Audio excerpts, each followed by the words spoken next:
Mãe Estela foi indicada para ser a 5ª sucessora do terreiro Ilhéachel Poafonjá em 1976. Ela, de fato, é a poderosa. Ela não é contrariada por nenhum mortal. Ela é contrariada apenas por Xangô. Mãe Estela me ensinou o amor, me ensinou a compreensão, me ensinou a doação. Era outra característica de Mãe Estela. Mãe Estela é uma pessoa extremamente corajosa. Gostava de fazer piada, né? E brincava muito, né? Ela fazia piada, ela tinha muito bom humor. Apesar de vocês verem, às vezes, sentada no barracão, aquela mulher séria, né? Empoderada no teu status de mãe de santo de um grande terreiro. Mas, naquele momento, quando ela olhava assim pra gente, a gente sabia o que ela estava pensando. Eu me lembro que eu dava risada, né? Eu gosto de rir, né? Eu sou uma filha de Oiá, eu sou alegre também. Aí ela depois passava, me chamava assim, me puxava assim pelo vestido para o quarto, né? Lá do barracão. Ela fazia: por que você fica dando risada, menina?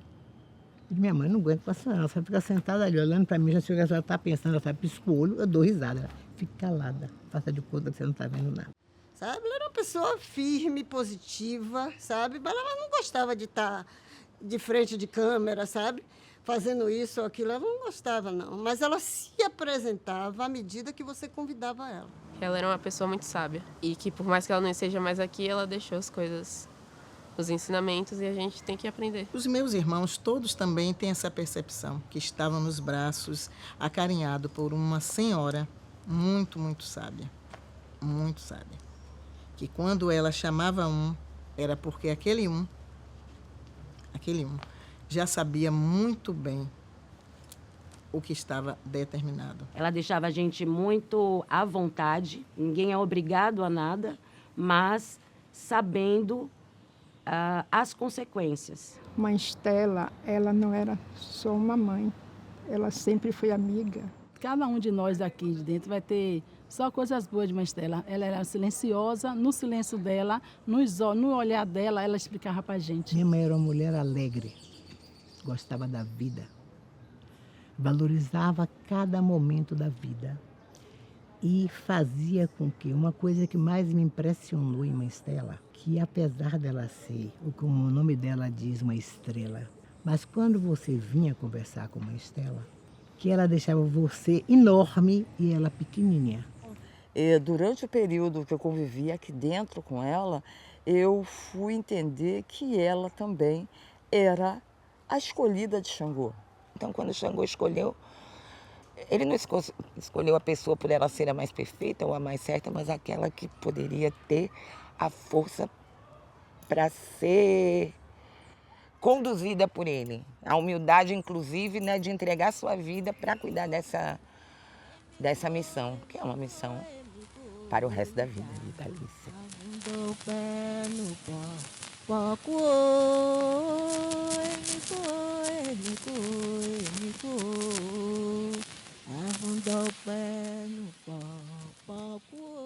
Sempre calma, né? Um jeito muito pessoal de falar usando as mãos, um olhar sempre sereno e às vezes severo. O olhar severo dela não era um severo de maldade, de constrangimento, mas era um severo tipo: isso aqui é uma responsabilidade que só quem tem pode ficar. Se hoje a minha família é o que é, agradecemos a Xangô, Oxóssi e a ela. Se eu não fosse filha dela, eu seria filha dela.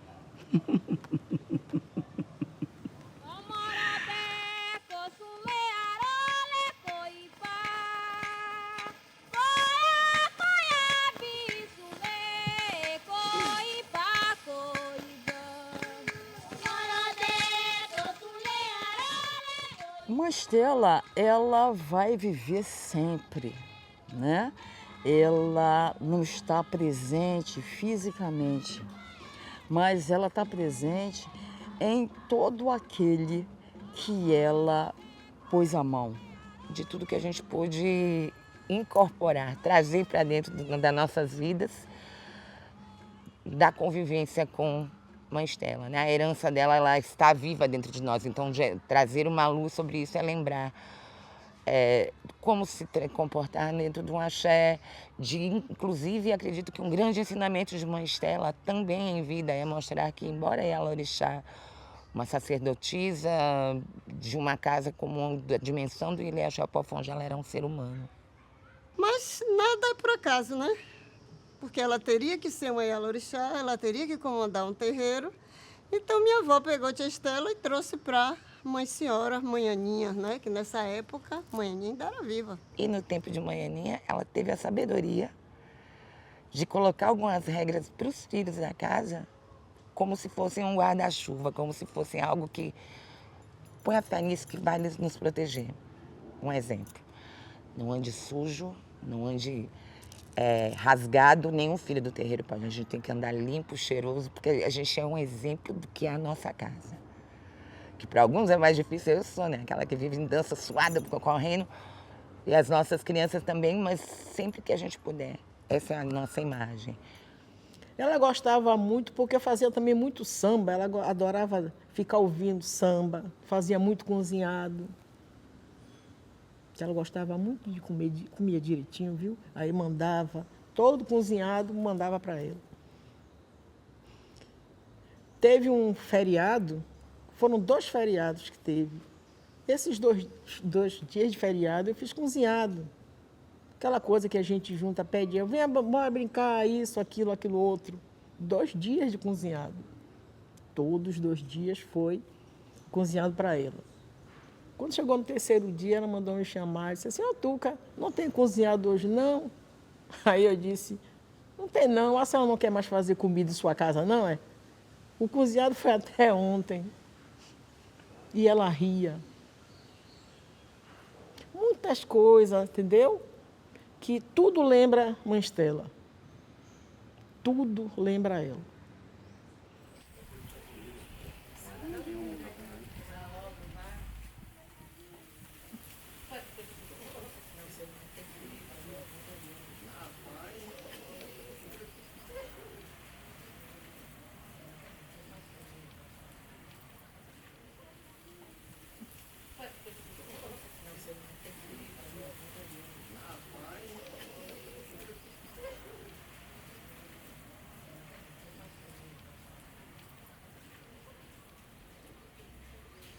Então, a convivência no terreiro não é mais nada que uma cozinha. E aqui temos uma cozinha grande, então dá para a gente conversar com nossos irmãos, dá para eles também desabafar e aprender com a gente, entendeu? A cozinha tem muito, tudo o que acontece no terreiro se passa pela cozinha.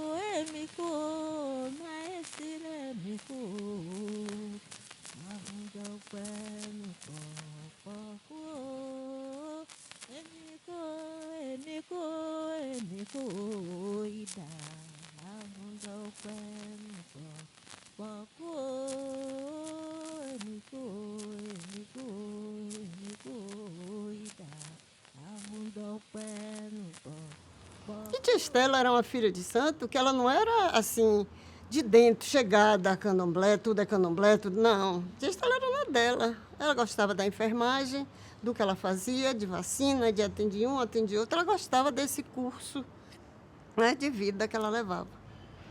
Então, assim, ela foi vivendo até se aposentar. E na aposentadoria dela, ela disse que tinha que ser feliz, que ela ia comprar uma fazenda e criar galinha.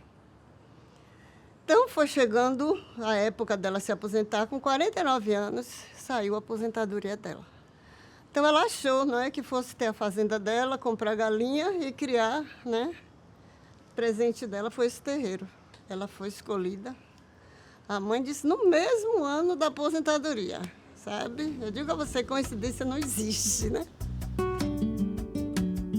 Caribé chegou aqui na Bahia e apaixonou-se por ela. Tanto que ele dizia que ele nasceu 2 vezes. Uma vez quando ele nasceu do parto natural da mãe dele e o outro quando ele veio para o Axé, que recebeu aqui o cargo de Obá, ele achou que renasceu. Logo que ela foi ser mãe de santo, ela já tinha o grupo dela, que era o pessoal de Oxóssi. Como todo mundo tem toda a casa de orixá, né? O grupo pessoal de Ogum, o pessoal de Oxalá, né? Ela era o pessoal de Oxóssi. Então, eram os aramefás da casa de Oxóssi. Eles frequentavam a minha casa, Caribé, esse do Chapelão, Camafeu de Oxóssi, sabe? Luiz Domingos, Moacir, Vivaldo Costa Lima. Eu, pequena, eu via essa gente toda na minha casa. E eu, criança, achava aquilo uma maravilha. Quando via a minha casa ficava cheia de gente, aquilo para mim era uma maravilha. Então, tia Estela passava a tarde com aquele povo, eles iam, almoçavam lá, chegavam na base de umas 11 horas, 11h30, saíam de lá de tarde, depois do cafezinho. Aí cada um tomava seu rumo. Então, quando ela se tornou mãe de santo, ela não teve muita dificuldade com esse pessoal, porque eles já frequentavam minha casa. Caribé era louco por ela, era o presidente da sociedade. Então, ela tinha um bom relacionamento. Por quê? Porque eu acho que você, para ter um bom relacionamento, você precisa ser uma pessoa acolhedora, né? Você precisa ser uma pessoa que acolhe. E ela acolhia todo mundo. Fotos do terreiro Ileaxé Poafonjá, tiradas por Pierre Verger na década de 50, uma escultura de Oxóssi de Caribé e orixás retratados no entalhe em madeira de Tati Moreno fazem parte da exposição Faraimará Mãe Estela 80 anos, em homenagem a uma das ialorixás mais famosas do país. Na abertura da exposição, que fica no Museu de Arte da Bahia até o dia 29 de maio, Mãe Estela de Oxóssi conheceu as obras dos artistas baianos. A homenageada admirou de perto os trabalhos influenciados pelo Ileaxé Poafonjá, que é considerado um dos principais redutos da religião africana fora da África. A crença religiosa não tem profissão, não tem cor, não tem nacionalidade, nem nada. O ser humano que quiser, que acreditar e quiser seguir as regras dos orixás. E os orixás até ajudam, que dão inspiração para que se tornem pessoas maravilhosas como eles são, né?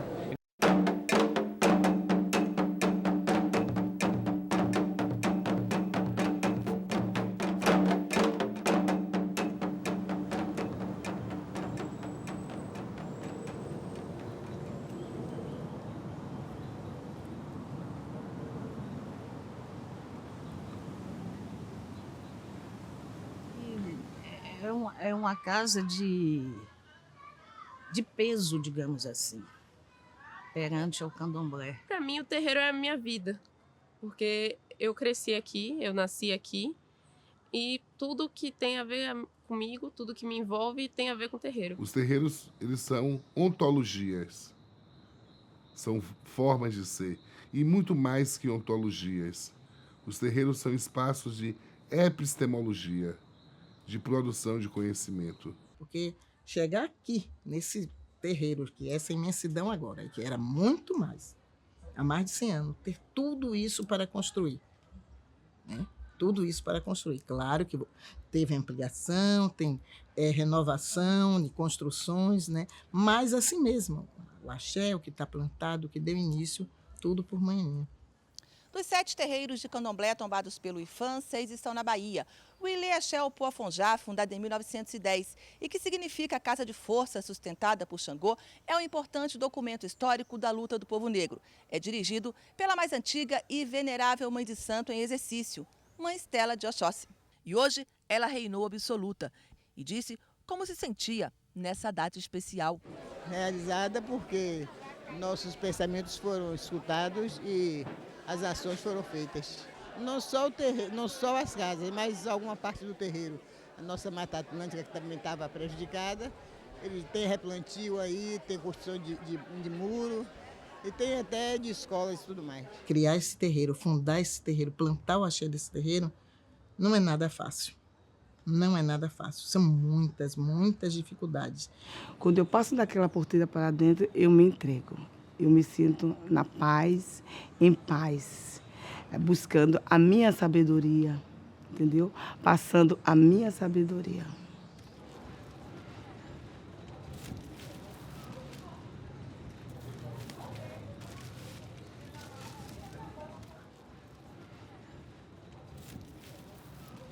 Xangô é vivo. Xangô reina. Xangô realmente cuida de nós. Está acima. Ele sabe o que quer, ele sabe quem é quem, onde está e coloca cada coisa no seu lugar. Xangô escolhe as mulheres mais ou menos com o mesmo perfil daquilo que é importante. Mãe Estela lia, né, muito. Mãe Estela fez várias viagens para a África. Mãe Estela fez livros, né? Mas em nenhum momento Mãe Estela passava nada que fosse de fundamento. Então você pensa, é por isso que eu digo que a liderança de um terreiro é um desafio muito grande, porque eu não sou mãe, né? Eu sou filha da mãe. E quem tem filhos, né, que tem uma criança para educar já é muito difícil. E educar pessoas dentro da religião ainda é muito mais difícil, porque cada um traz sua essência, né, familiar. E essa essência familiar precisa ser somada aqui no entendimento do que vem a ser o sagrado. As transições, né? Primeiro no legado desde o Babi, Mãe, até todas as orixás, Mãe Bada, Mãe Senhora, Mãe Ondina, Mãe Estela, e agora temos o Baguerê, né? Mãe Ana. Primeiro que a gente consegue enxergar com isso, que é um legado de mulheres. E nessa trajetória de Mãe Aninha, Mãe Bada, Mãe Senhora, Mãe Ondina, Mãe Estela, Mãe Estela vem, e aí que os equipamentos socioeducativos comunitários do terreiro, eles se estruturam e começam a se fortalecer. Quando Mãe Estela cria um museu, que é considerado, tem uma reportagem da Folha de São Paulo, que fala que é o primeiro museu de terreiro de candomblé. Então, Afonjá é um orixá vivo. Essa casa é uma casa que a cura existe. Eu sou fruto da cura.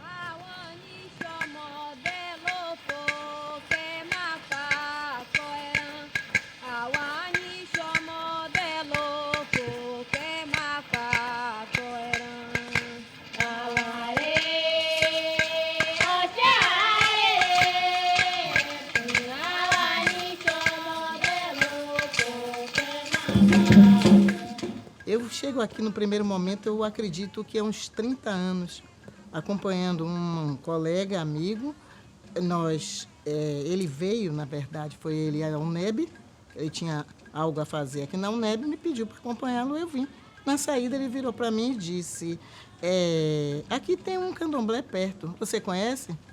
Disse, não conheço nenhum, realmente não conhecia. Vamos lá, vamos. Eu sei apenas que era uma tarde.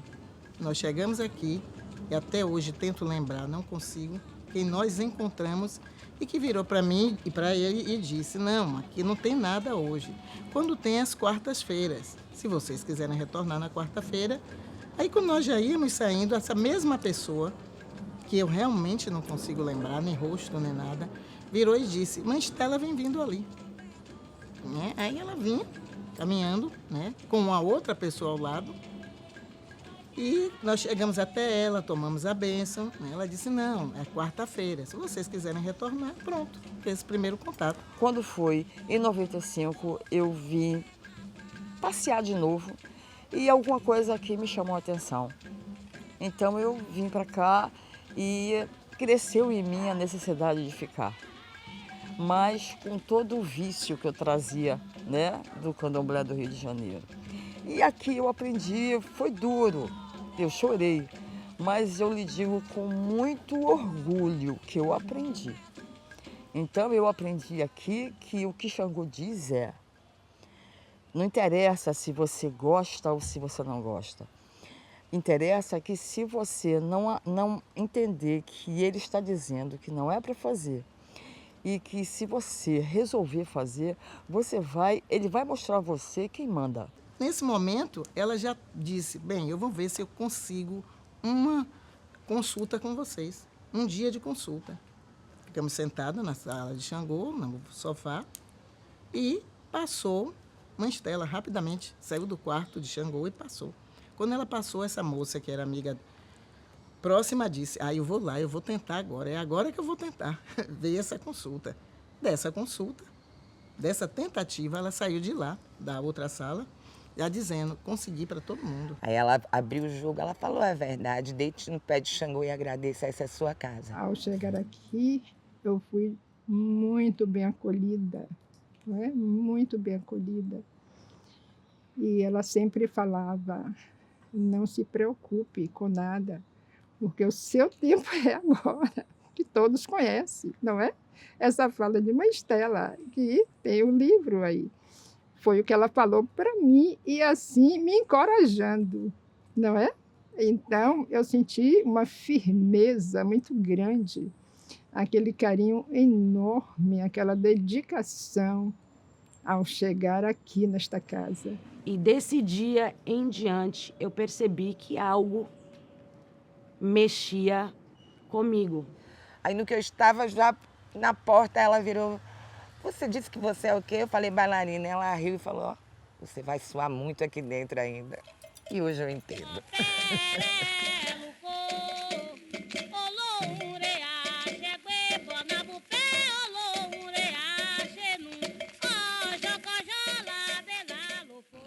Então, quando mãe Dina faleceu, que aí teve as obrigações internas, o axixi, né? No enterro. Ela apareceu um dia procurando manhinha. Aí ela procurando, cadê a Honorina? Está aí? Chegou na cozinha de Oxalá e disseram, está. Aí ela entrou e foi falar com manhinha. Aí manhinha virou para mim e disse assim, toma a benção sua tia, essa que é Estela, meu irmão. Aí eu olhei assim para ela, esse irmão. Por que ela chamava de irmão? Porque uma era de Oxóssi e a outra era de Ossanha. Então era meu irmão para lá, meu irmão para cá. Aí eu tomei a benção a ela, fiquei contente. Eu já conhecia a senhora de nome, que mãe falava muito em seu nome. Então aí aconteceu o jogo, né, para ver quem ia ser a nova Iá. Ela chegou lá no quarto e disse à manhinha, meu irmão, se prepara que você vai sentar na cadeira hoje. Manhinha virou e disse, quem, eu? Eu não. Se prepare que quem vai sentar é você, meu irmão. Aí começaram que elas conversavam muito, riam muito, entendeu? E quando aconteceu o jogo, foi tia Estela. Aí aconteceu que mãe Estela sentou na cadeira e foi uma das melhores coisas que aconteceu.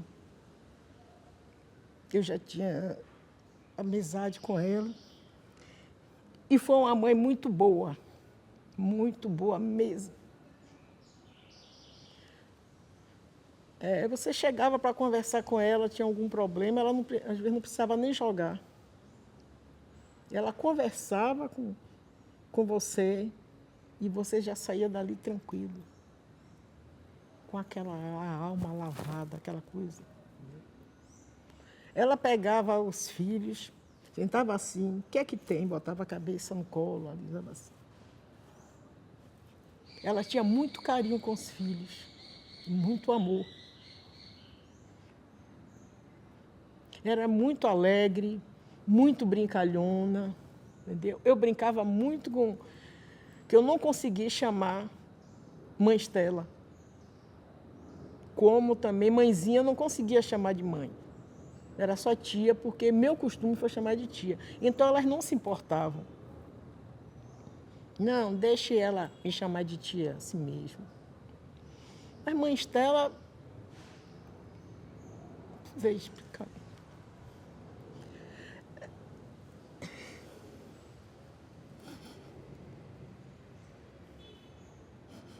Que saudade da velha, viu? Que saudade, que falta a Mãe Estela faz.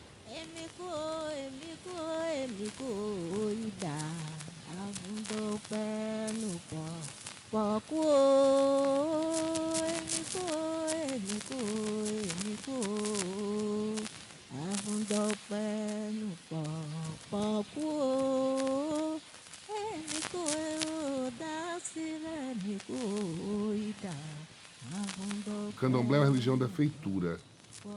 Tudo no candomblé é feito. Faz o atabaque, faz os colares, faz o santo, faz as comidas e faz as pessoas.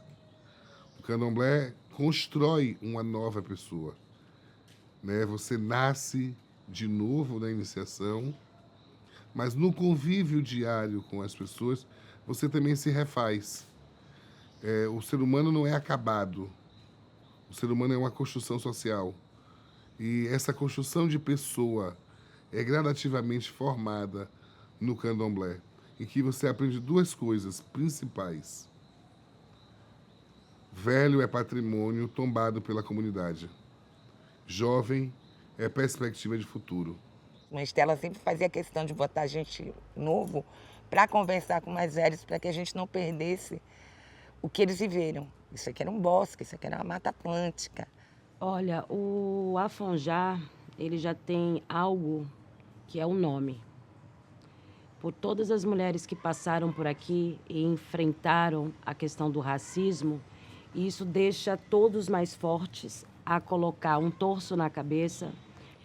Você está num espaço onde estão escutando música de crente, você colocar sua música também de axé. Mas ela nos ensinou que temos que respeitar a todos e todos nos respeitarem. Mãe Estela, um dos feitos de combate ao racismo religioso foi desassociar o candomblé, né, da Igreja Católica. Tem o artigo que ela faz em Santa Bárbara e tem um manifesto mesmo que é assinado por ela, por mãe Menininha, por mãe Olga de Alaqueto, não consigo lembrar agora se tem alguma outra Ialorixá, mas existe um documento em que ela rompe. Então, é um ato de uma coragem extrema. Hoje em dia seria, imagine, aquela época. Quando mãe Estela cria o manifesto contra o sincretismo religioso, em que ela diz que Iansã não é Santa Bárbara, e na realidade ela está dizendo não precisa ser uma coisa e outra. Você pode até ter dupla pertença, mas não associar a dupla pertença. E quem fundou aqui foi Mãe Aninha. Mãe Aninha desde o século XIX. Ela fundou aqui e tem nos levado com as lições dela. Ela era uma mulher de muita visão, de muita determinação. Ela dizia assim, que queria ver todos os filhos da casa de Xangô servindo ao orixá com o anel no dedo. Isso ela dizia que queria ver todos instruídos, né, em condições de falar para o mundo.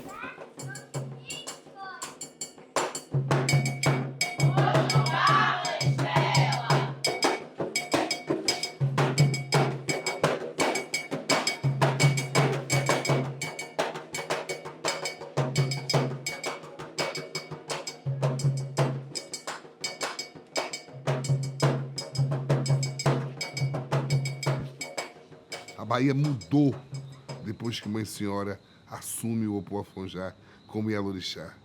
Ela traz toda a elite branca da Bahia para o candomblé do Opoafonjá para dizer aqui não é lugar do diabo.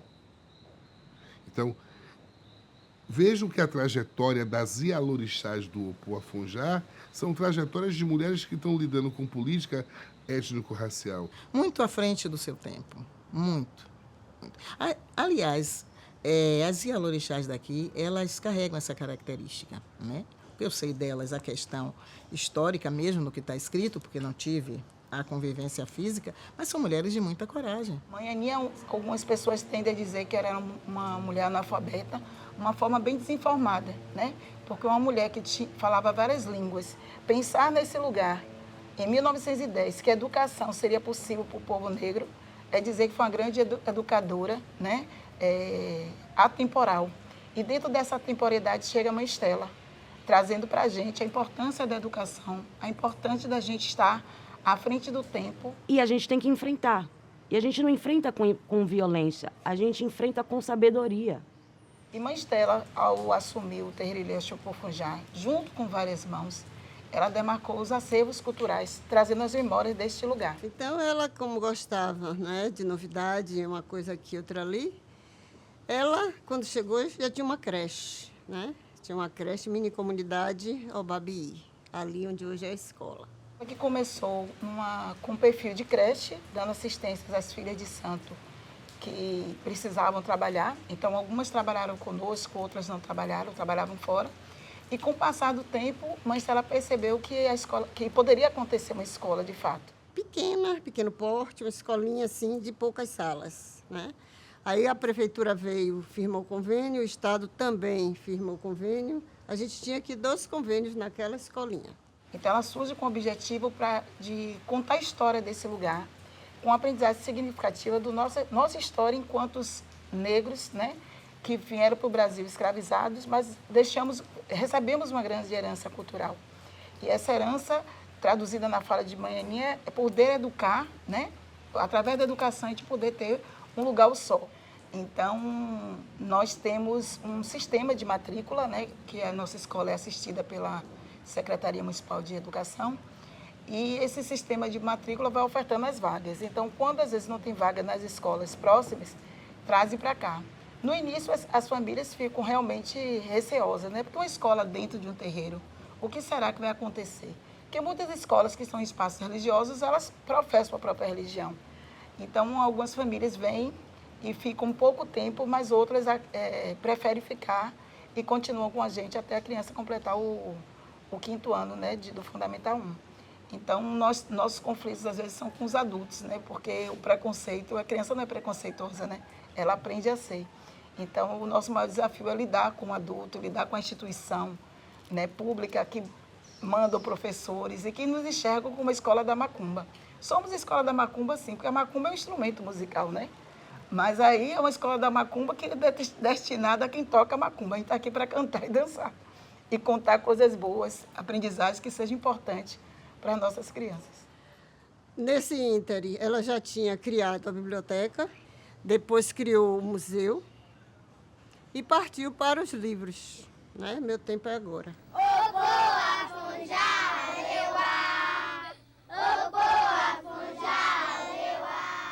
Mãe Estela, ela falava muito Itãs. E tudo que acontecia em relação aos filhos, coisas cotidianas. De repente, eu perdi um emprego porque eu falei demais. Então, Mãe Estela chegava, conversava com você e contava um Itã, né? São histórias africanas que elas paralelam, né, com a sua vida. Então, Mãe Estela fazia você entender o seu processo. Então, isso aí desabrochou a escrita dela. Então, teve o lançamento aqui, a primeira edição, ela fez um lançamento muito grande, veio muita gente de várias casas e passaram também a seguir aí O Meu Tempo é Agora, né? Como livrinho de mesa, né? De cabeceira. Então, em seguida, veio acontecer o Encanto e veio seguindo, né? Pelas outras obras, Farimará, que ela vem construindo, né? Ao passar do tempo. Então, essas obras que passaram pela gente, a gente tem certeza e sabe, né, que são obras dela. Porque ela acompanhava tudo isso, um corrigia, outro corrigia, sabe? Ela acompanhava, ela não deixava na mão de ninguém para alguém fazer, sabe, escrever o nome dela. Não, ela queria ela mesma, do jeito dela. Tanto que Meu Tempo é Agora, se você pega a primeira edição, você vê que é uma história. É uma contação de história, né? A primeira edição. Você vê que já é uma coisa bem primária, né? Bem de comecinho, assim, de início de escrita. O que eu posso fazer para ajudar a diminuir os problemas do mundo? Por conta do trabalho social e religioso, Mãe Estela, que é autora de 6 livros, foi eleita a mais nova imortal da Academia de Letras da Bahia, além de ser a primeira mãe de santo a ocupar uma vaga na Instituição de Literatura do Estado. A cadeira concedida é a de número 33. Se é verdade que o Igor não sabe de tudo, ele está lá feliz, porque sabe, na casa dela, eu achei o Poafonjá, onde tem uma acadêmica da Academia Baiana de Letras, numa cadeira que foi de um cara chamado Bira, que era também um estudioso e tal, e que tem como patrono o Castro Alves, que bem lutou pela escravidão, contra a escravidão. O que esse povo viu em mim, ela dizia. O que esse povo viu em mim para agora me botar na academia? Cada vez que saía um título, ela ficava se perguntando, chamava todo mundo e perguntava. Reunia, o que esse pessoal viu em mim? Por que eu? O que esse povo viu em mim? Por que eu? Não, tia Estela, porque a senhora merece. A senhora chegou num ponto que muita gente não conseguiu chegar, né? A senhora chegou nesse estágio. Então, sabe, vamos festejar. Mãe Estela de Oxóssi recebeu o título de doutor honoris causa da Universidade Estadual da Bahia como reconhecimento a uma trajetória de luta pela igualdade racial e direitos humanos. A primeira de uma série de homenagens na semana em que a sacerdotisa comemora 70 anos de iniciação religiosa. E a gente não se entrega realmente à espiritualidade, a negatividade fica mais forte e a gente fica enfraquecido. Sabe aquele porto seguro? Sabe que você sabe que a canoa vem de lá e você vai amarrar ali naquele morão todo dia. Aí você chega um dia com a canoa, cadê o morão? Onde você vai parar a sua canoa? Né? Foi assim que a gente se sentiu, eu e minha família.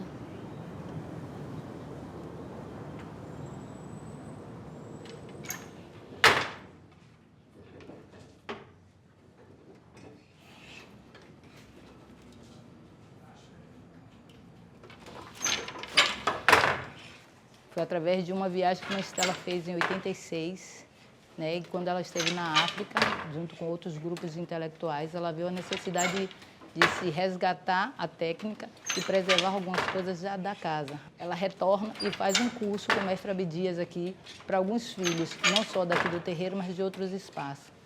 Só que o que acontece? Só tinha um TA e 25 pessoas. Então não dá para um TA, 25 pessoas trabalharem no TA. Mas ela terminou a oficina, teve o trabalho, mas não realizou o que ela queria. O objetivo dela era construir realmente um espaço de preservação e memória dessa técnica. Com essa proposta, a Estela queria que a técnica em si do TC não se acabasse e que todas as pessoas de matriz africana pudessem usar o pano da costa, porque, de uma certa forma, da indumentárias africana é nossa identidade. Em alguns países da África, a criança, quando ela nasce, ela recebe seu primeiro pano. Então, ela recebe um pano de algodão branco que enrola a criança. Quando ela é batizada, quando tem o casamento. Então, quando a pessoa morre, ela é enrolada com todos os panos, contando a trajetória daquele indivíduo na Terra.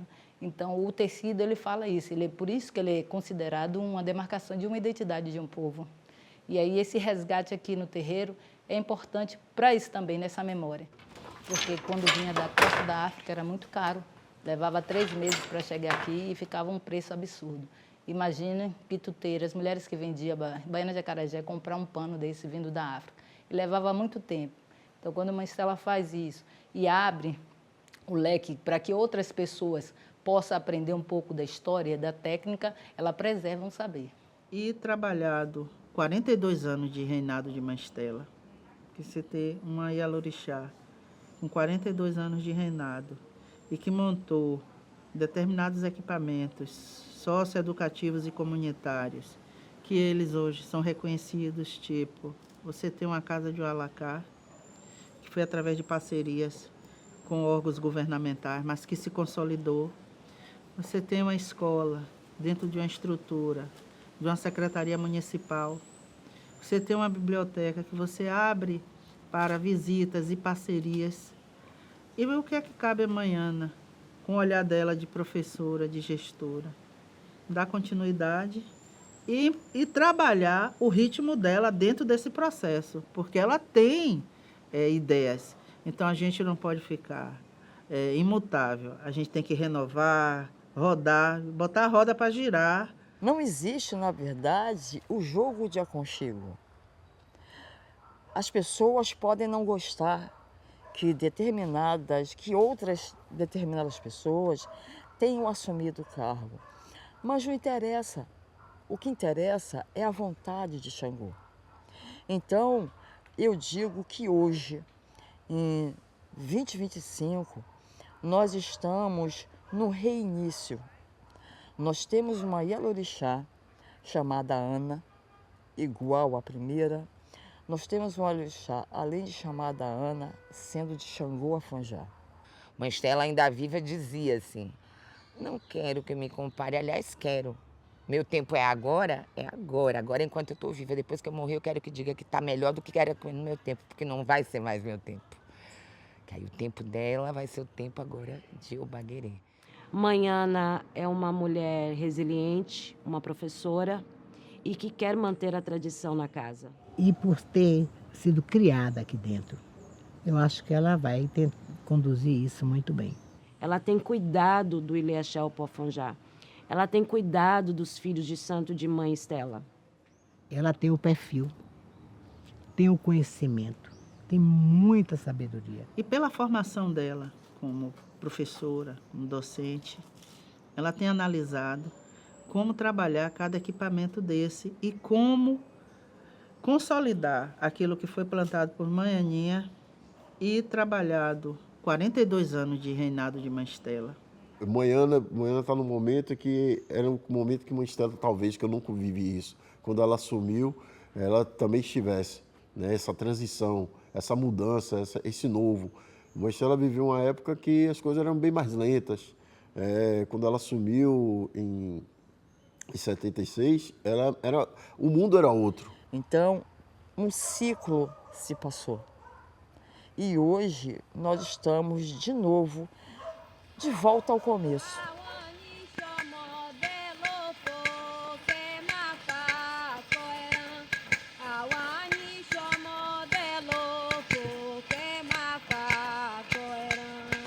Eu chego para o Ilê Axé Opoafonjá com 13 anos de idade e sou convidada por Mãe Estela para fazer parte de uma força jovem do Axé que tinha como objetivo de estar dentro de um trabalho social educativo, acolhimento das pessoas que vinham, os visitantes, e estar ao lado dela também como uma colaboradora, né, aprendendo os ensinamentos na educação que aqui ela deixou, passou e ensinou, e aqui estou hoje como a líder religiosa, sucessora de minha Yalorixá, com a missão e os desígnios por Xangô Afonjá, que é o patrono dessa casa, que é o Opô, é a força que todos nós acreditamos e pedimos com fé, e aqueles pedidos que são permitidos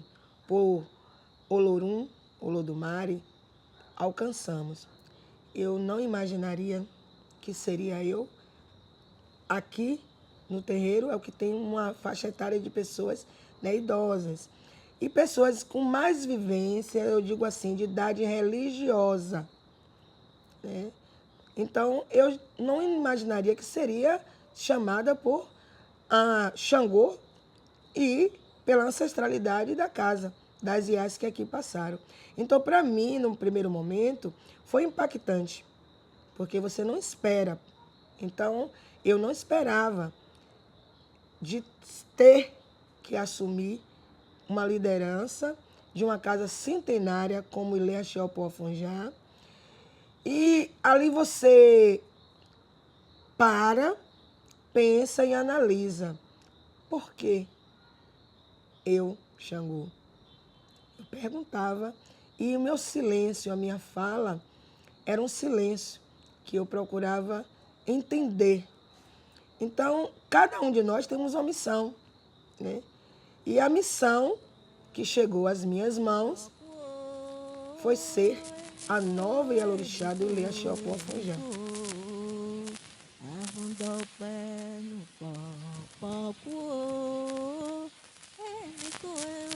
E você, quando tem esta missão de ser uma líder religiosa e Yalorixá, você tem que ter a sabedoria, a tolerância, a resiliência de conviver com as pessoas que ali foram entregues em suas mãos, estar pronta para ouvir, saber ouvir, que é importante, refletir a cada uma das falas, acolher aqueles que lhe procuram, né? Que às vezes um filho chega, quer um colo, às vezes ele quer um abraço. E isso é importante dentro de uma liderança religiosa, mas eu não faço nada aqui sozinha. Eu preciso das pessoas, porque educar, você não educa só numa escola. A educação ela é base, ela é princípio, é família, é grupo social, é convivência. Então, lá na minha unidade, eu tenho uma relação com os meus alunos, com os meus colegas de trabalho, de respeito, de boa convivência. Procuro fazer a minha pedagogia em sala de aula de acordo com a proposta, o projeto político-pedagógico da instituição, cumprir a minha carga horária e não deixar que a liderança de Manhana, de Xangô, interfira no meu trabalho profissional. Eu sei separar muito bem. Lá eu sou Ana Verônica, na unidade que eu trabalho. Eu sou a professora Ana Verônica. Aqui, no terreiro Leopoldo-Afonjá, eu sou a Yalorixá, Manhana de Xangô. São pedagogias diferentes, educação diferente. Claro que educar não é fácil. Às vezes as pessoas não estão muito, assim abertas para uma educação que está sendo naquele momento. Eu digo isso pela experiência que eu trago de sala de aula. E aí você tem que realmente ter sua habilidade e potencialidade.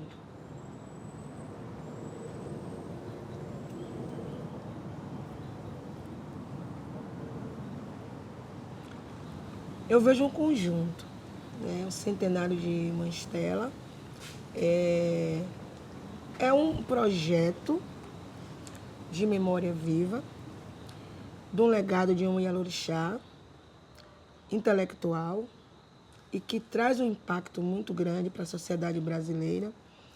E o Afonjá é isso, gente. É uma força liderada por Xangô, é uma casa centenária, com respeito a todas as outras casas irmãs. E estou aqui, nessa missão de dar seguimento a tudo isso deixado por elas. E eu peço, assim, a Olodumare permissão e a Xangô para me dar força, saúde, por estar aqui por muitos anos. Pedindo sempre a Olorum, a Xangô, que abençoe a todos nós e que a cada dia a realidade seja vivida por cada um de nós de acordo com o que nós plantamos. Nesse tempo onde vai chegar um novo ano, cada um de nós tem um pensamento que seja positivo de todos, que os pensamentos sejam para o alto, para o bem, e que nós perseguimos sempre a verdade e que nossos corações estejam alegres para receber com certeza as graças, as bênçãos dos orixás, as boas intenções, prosperidade para todos nós.